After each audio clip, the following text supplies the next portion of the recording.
अस्सलाम नाज़रीन, doge coin को अगर हम एलियट वेव काउंट की नज़र में देखें तो ये फर्स्ट, सेकंड, थर्ड वेव इसने कंप्लीट कर ली, फोर्थ ये बना रहा है, फिफ्थ बना रहा है। ठीक है, फिफ्थ के अंदर भी चांसेस हैं कि इसने फिफ्थ का जो है 1 2 कंप्लीट कर लिया है। सही है, तो बहुत ज़्यादा हुआ तो कोशिश शायद करे ये 13,140 तक जाने की, लेकिन ये चांसेस कम लग रहे हैं। ठीक है, ये किसी किस्म की फाइनेंशियल एडवाइस हरगिज़ नहीं है, ये उन लोगों के लिए रिक्वेस्ट पे बना रहे हैं जो ट्रेडिंग कर रहे हैं इसकी, डॉज कॉइन की, और वो रिक्वेस्ट करते हैं कि कोई एनालिसिस अगर हम दें तो उसको अपलोड कर दें। अब इसके अंदर ये वेव्स बनने के बाद जो फिफ्थ की वेव का इसने बनाना होगा, अगर ये बिल्कुल इसको फॉलो कर रहा है, 5 3 5 5 बन चुकी हैं तो फिर इसने ABC बनानी होगी। ठीक है, तो ABC बनाने के लिए इसको यहाँ जाना होगा। ठीक है, वापस, और ये वैसे भी जो है बुल फ्लैग की जो टॉप लाइन है वहाँ से फिर ये आके फिर ABC इस तरह बनाएगा। तो हम वक्त के साथ साथ इसको अपडेट करते रहेंगे। अब हम चलते हैं,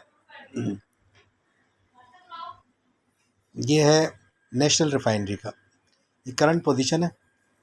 नेशनल रिफाइनरी के अंदर इस वक्त ये 425 भी जा सकता है आज के दिन, और 431 भी जा सकता है। ठीक है, लेकिन उसके बाद इसने, अगर इसको हम वेव फॉर्म में देखें तो कंप्लीट करने के बाद ये वाली इसने फिर नीचे आना है। ठीक है, यहाँ से चांसेस है कि हम इसको शॉर्ट करें 425 431 इस रेंज के दरमियान, और उसके बाद इसका टारगेट होगा 414।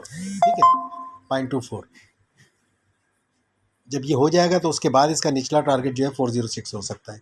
ये नेशनल रिफाइनरी है पाकिस्तान स्टॉक एक्सचेंज की, उसमें कुछ लोग ट्रेड कर रहे हैं हमारे जानने वाले, तो हम उनको बताते हैं। हर किस्म की, मतलब किसी किस्म की किसी को ये फाइनेंशियल एडवाइस हरगिज़ नहीं है। ठीक है, अब आ जाते हैं बिटकॉइन के ऊपर।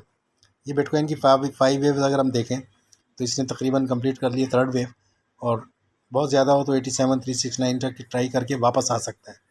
ठीक है, क्यों कि ये वन को थर्ड वेव के बाद फोर्थ वेव क्रॉस नहीं कर सकती। अगर ये क्रॉस कर जाती है तो उसका मतलब स्ट्रक्चर चेंज हो गया, फिर नए सिरे से काउंट करना पड़ेगा। तो ये है 86,137। देखिए, हमने एक अपने जानने वालों को ये बात समझाई है कि ट्रेडिंग सीखें, बिल्कुल सीखें। बहुत से लोग सिखा रहे हैं, बहुत मेंटर्स हैं, इस इंस्टीट्यूशंस खुले हुए हैं, बहुत से लोग हैं।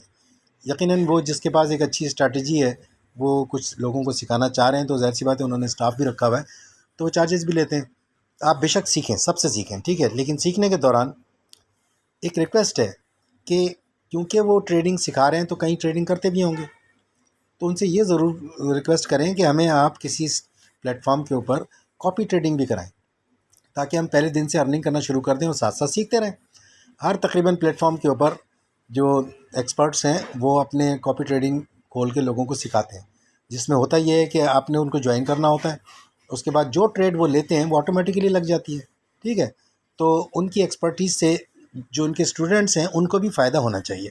ठीक है, ये मेरी एक राय है, अगर किसी को समझ में आए तो बाकी वो सीखते रहें जिस तरह सीखना है उनको, बहुत कुछ है सीखने के लिए। ठीक है बहुत सिंपल चीज़, लेकिन ये है कि इसको थोड़ा सा अपने तौर से सीखें। जो लोग सिखा रहे हैं बुक्स के अंदर वो बहुत टिपिकल है। ठीक है, तो उसका थोड़ा पोर्शन सीखने के बाद कोशिश करें कि इसको अपने तौर से मैथमेटिकली चेक करें। बहुत सिंपल मैथ है इसके अंदर, कोई इतना लंबा चौड़ा मैथ नहीं है। ठीक है, तो बिटकॉइन का भी हो गया हमारे पास, सही है, और डॉज कॉइन भी हो गया, नेशनल रिफाइनरी भी हो गई।